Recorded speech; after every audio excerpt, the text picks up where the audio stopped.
Hello, જાગુસ kitchen જર્નીમાં આપ સૌનું સ્વાગત છે ફ્રેન્ડ્સ। આજે આપણે સુપર ડિલિશિયસ, સુપર હેલ્ધી અને સુપર ટેસ્ટી એવો લીલી ખારેકનો હલવો બનાવીશું।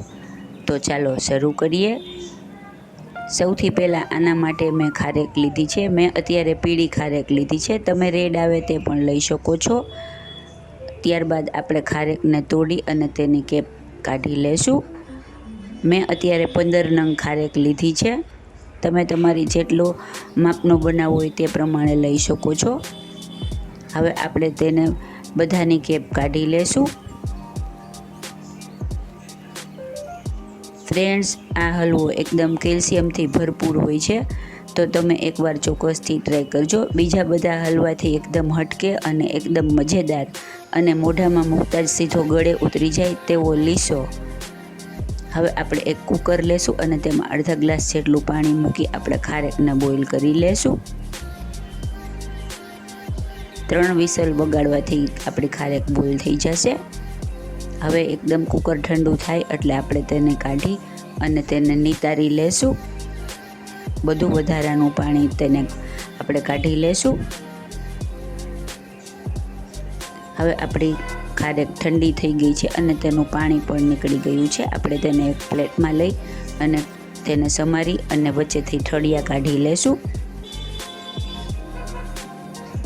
આવી રીતે આપણે બધી ખારેકને સમારી લેવાની છે અને ઠળિયા કાઢી લેવાના છે। ફ્રેન્ડ્સ, આ ખારેકનો હલવો એટલો સુપર જોરદાર, એટલો ટેસ્ટી અને એટલો મજેદાર બને છે ને કે હું તમને શું કહું। અને આ બનાવવાની રીત પણ અલગથી છે, તો તમે આખો વિડીયો ચોક્કસથી જોજો। હવે આપણે તેને એક મિક્સર જારમાં લઈ અને તેમાં 5 કપ જેટલું દૂધ એડ કરીશું। 15 નંગ જેટલી ખારેક હોય તો 5 કપ જેટલું દૂધ એડ કરવાનું છે અને ત્યારબાદ આપણે તેની એકદમ સ્મૂથ ફાઇન પેસ્ટ બનાવી લેશું।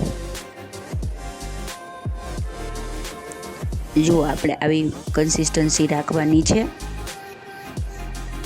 ત્યારબાદ આપણે એક પેન લેશું અને તેમાં 1 મોટો ચમચો ઘી એડ કરીશું। આ ઘી પણ માપમાં જોઈએ તો 5 કપ જેટલું છે, એટલે જેટલું દૂધ લીધું છે તેટલું જ ઘી લીધું છે। હવે આપણે તેમાં પેસ્ટને એડ કરી દેશું અને ધીમા ગેસે તેને બ્રાઉન કલરની થાય ત્યાં સુધી સરસ શેકીશું।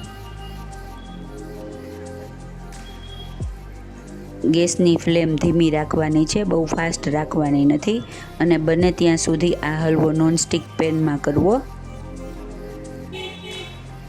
અને જો તમારી પાસે નોનસ્ટિક પેન ન હોય તો જાડા તળિયાવાળું વાસણ લેવું। હવે આપણે તેમાં 1/4 કપથી થોડી વધારે એટલે 1/3 કપ જેટલી ખાંડ લેશું અને ખાંડ સાવ મેલ્ટ થઈ જાય ત્યાં સુધી આપણે તેને સોતે કરીશું। હલવાને આપણે કન્ટિન્યુઅસલી ચલાવતા રહેવાનું છે।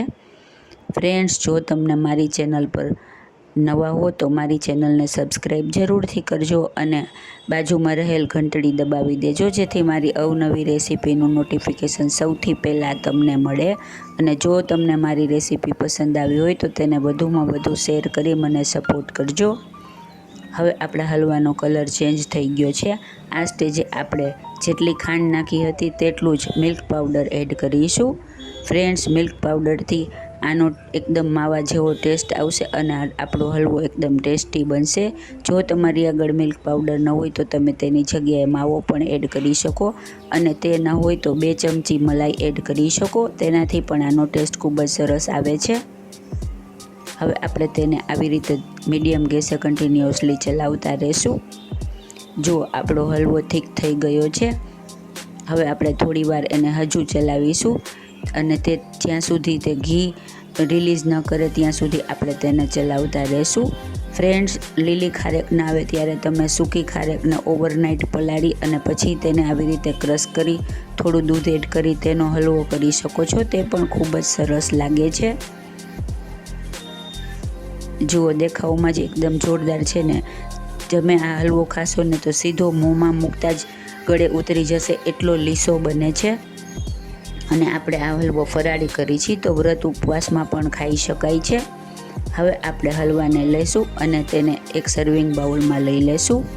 આપણો એકદમ લીસો લીસો અને એકદમ મસ્ત હલવો રેડી છે. આ ગરમા ગરમ ખાવાની ખૂબ જ મજા આવે છે, તો તમે ચોક્કસથી ટ્રાય કરજો.